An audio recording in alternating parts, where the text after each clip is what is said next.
Kisah emas, harta yang tidak berbohong. Di sebuah kampung kecil, tinggal seorang pemuda yang bernama Aiman.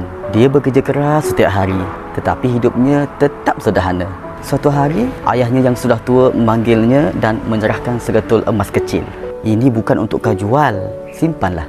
Suatu hari nanti kau akan faham kenapa emas ni lain daripada harta lain, kata ayahnya. Aiman tidak mengerti, emas itu kecil sahaja, tak seberapa pada matanya. Beberapa tahun kemudian, kampung mereka dilanda banjir besar. Rumah rosak, kebun musnah dan pekerjaan terhenti. Aiman keliru, tak tahu apa yang harus dilakukan. Tiba-tiba, dia teringat emas kecil yang disimpan daripada ayahnya. Dia pergi ke kedai emas dan bertanya, berapa harga emas ni? Tauke menjawab, nilainya lebih tinggi daripada masa ayah kamu beli dulu. Emas tak pernah tipu. Aiman menjual sebahagian kecil sahaja dan itu cukup untuk membaiki rumah serta membeli keperluan.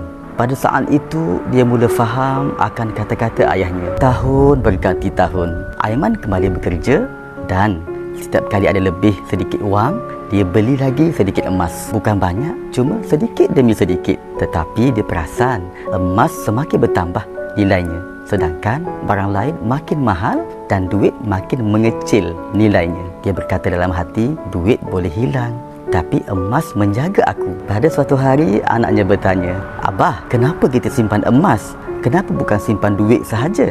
Aiman tersenyum, lalu memberikan emas kecil yang pernah diberikan oleh ayahnya dahulu. Emas ini telah menyelamatkan hidup Abah masa susah. Emas tidak berbohong, ia sentiasa ada bila kita perlukan. Simpanlah, bukan kerana nilainya pada hari ini, tetapi kerana nilainya pada masa depan. Anaknya menggenggam emas itu dengan mata yang berbinar. Dia faham, itu bukan sekadar emas, itu kisah ketabahan, pengorbanan dan warisan hikmah keluarganya. Pengajarannya, emas bukan sekadar harta, dia adalah penjaga nilai. Emas mengajar kita menyimpan, bukan membazir. Emas adalah teman pada saat susah, bukan ketika senang sahaja. Kisah emas selalu bermula kecil, tetapi berakhir dengan besar. Sangat rugi jika kita belum memulakan tabungan emas.